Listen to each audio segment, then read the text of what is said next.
Hello, I have a new book. It's not new. It's a new book to read to you. Not the same as I read last time. It's one of my favorites, and maybe you've heard it before, I'm not sure, but I love this book. So it's called Extra Yarn, and it's by Mac Barnett, and I think you will really like it too. Extra Yarn.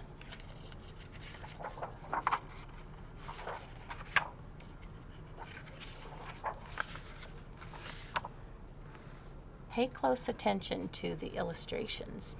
And naturally, in a book like this, the illustrations are part of the way a story is played out. And what you can notice in the pictures might change.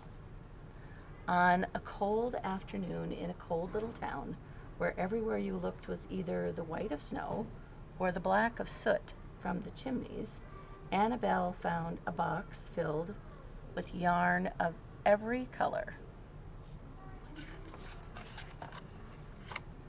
So she went home and knit herself a sweater.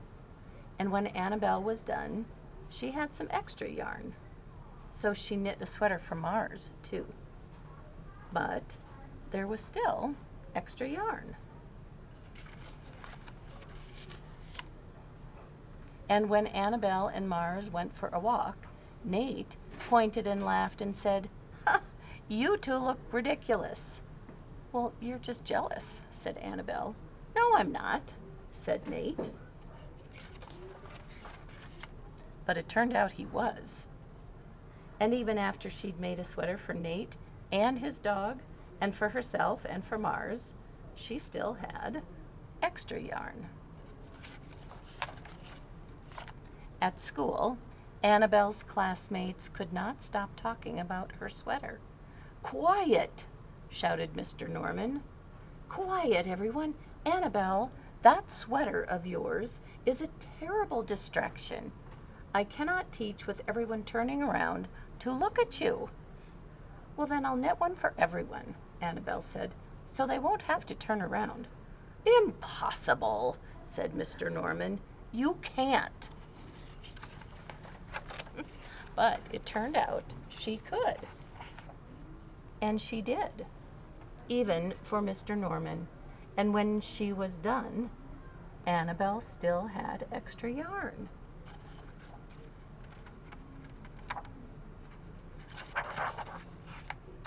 So she knit sweaters for her mom and dad, and for Mr. Pendleton, and Mrs. Pendleton, and for Dr. Palmer, and for little Louis.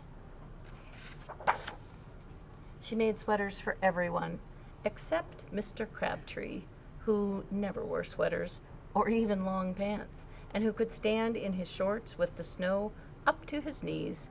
"No sweater for me, thanks," said Mr. Crabtree. So she made Mr. Crabtree a hat, and even then, Annabelle still had extra yarn. She made sweaters for all the dogs and all the cats and for all the other animals too.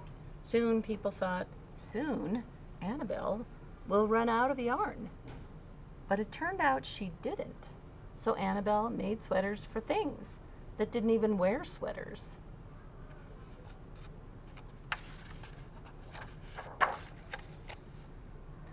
Things began to change in that little town. What do you notice?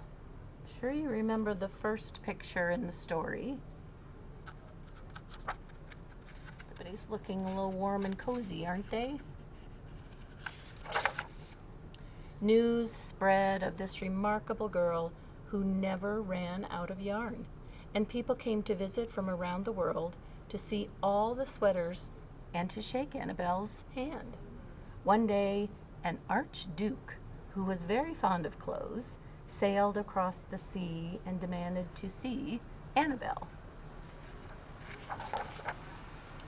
"Little girl," said the archduke, "I would like to buy that miraculous box of yarn, and I am willing to offer you $1,000,000.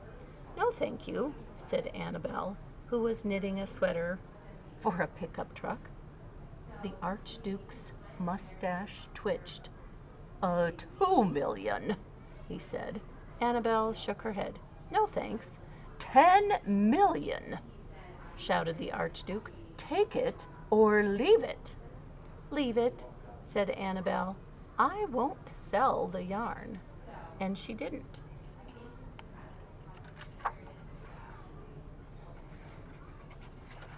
I wonder if any of you might have. Well, so that night, the Archduke hired 3 robbers to break into Annabelle's house, and they stole the box and took it to the Archduke, who set off across the snow and sailed over the sea back to his castle. The Archduke put on his favorite song and sat in his best chair, and then he took out the box and he lifted its lid and he looked inside.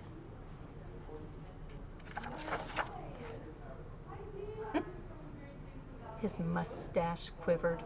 It shivered. It trembled.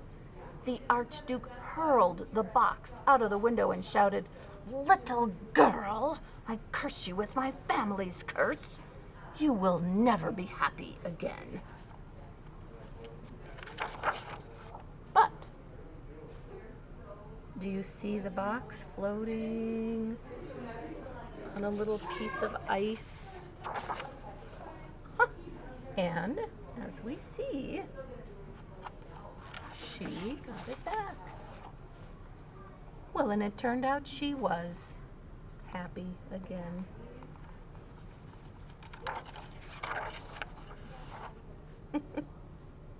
I think everyone in her town was happy too. I know one person who wasn't happy. He probably never was. He thought money could buy everything, but it can't buy happiness. I think that was a fun story, and I hope you liked it. It was just for fun. So I will see you in the library soon, and when you come in and visit, I hope that you look for something that you haven't read before, not just going back and getting the same old things or something that your friend told you, hey, you should try and get that. If it's a great book, recommendations are my favorite. When my friends tell me they read a good book, I say, hey, let me borrow that book too. And sometimes it becomes my favorite book. So hopefully when you come, you will look for something that's going to keep your interest, and you can read it in every spare minute that you have. Take good care of it, and then bring it back to the library and we'll get a new one. So I'll see you then. Bye.